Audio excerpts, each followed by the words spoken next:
Hi friends, plastic முட்டை இப்போ திருச்சியிலையும் வந்திருக்கு. ஏற்கனவே ஒரு அம்மா வந்து சேலம்லேயும் பிளாஸ்டிக் முட்டை வந்துருச்சுன்னு சொன்னாங்க. நேத்தி தான் நான் அந்த வீடியோ பார்த்தேன். அது எவ்வளோ நல்லதுன்னு இப்போதான் தெரியுது. யாரை எது பார்த்தாலும் இந்த மாதிரி ஒரு வீடியோ போடுறது நல்லதுக்கு. இப்போதான் நான் நைட்டு டின்னருக்கு ஆம்லேட் போடலான்னு பார்த்தேன். அந்த அம்மா உள்ள இந்த மாதிரி ஒரு லேயர் வரும், அது பிளாஸ்டிக் மாதிரியே இருக்கு, இங்க பாருங்க அப்படிலாம் சொன்னாங்க.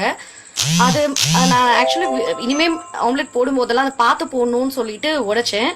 இது மாதிரி ஒரு லேயரே வருது. இப்படி இதுக்குள்ள இருந்து இந்த லேயர் வந்தது.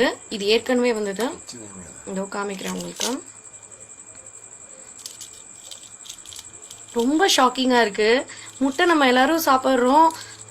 நம்ம ஊர்ல இதெல்லாம் வராது. நாமக்கல் கிட்ட இருக்கும், திருச்சி சேலம்லாம் முட்டை வராதுன்னா இப்ப நான் உரிக்கிறேன், தெரியுதா உங்களுக்கு? இங்க பாருங்களேன், அப்படியே வருது தனியா. ஸ்மெல்ல கூட முட்டை மாதிரி தான் இருக்கு. எனக்கு ஒன்றும் ஒரு டிஃப்ரென்ஸ்லாம் ஒன்றும் தெரியல. ஏதோ பாருங்களேன் எப்படியா வருது. அந்த முட்டை மேல ஓட்ட ஓட்டையெல்லாம் இருக்கும்னு சொன்னாங்க, அந்த மாதிரி தான் இருக்க மாதிரி இருக்கு. அந்த எக்கெல்லாம் அதே மாதிரி இருந்தது. இப்ப நான் அதை ஷேக் பண்ணனால இந்த மஞ்சள் இதெல்லாம் ஒன்னா இருக்கு. பட் வந்து ஒரே அந்த முட்டை நம்ம நார்மலா முட்டை உடைச்சு ஊத்துனா எப்படி மஞ்சள் தனியா வெள்ளை தனியா இருக்குமோ அதே மாதிரிதான் இருந்தது. இப்ப லேயர் உரிச்சு இப்படி வந்திருக்கு. ரொம்பவே நடுக்கமா இருக்கு. இதெல்லாம் பார்க்கும்போது என்ன சொல்றதுன்னே தெரியல. ஸோ நான் செகண்ட் முட்டை ட்ரை பண்ணி பாக்குறேன். அந்த பவுல்ல நிறைய முட்டை வாங்கினதுல ஒரு முட்டையை தான் எடுத்து போட்டேன். செகண்ட் முட்டை கட் பண்ணி பாக்குறேன், அது எப்படி இருக்குன்னு தெரியல. அது பிளாஸ்டிக் முட்டையா இல்ல நார்மல் முட்டையான்னு.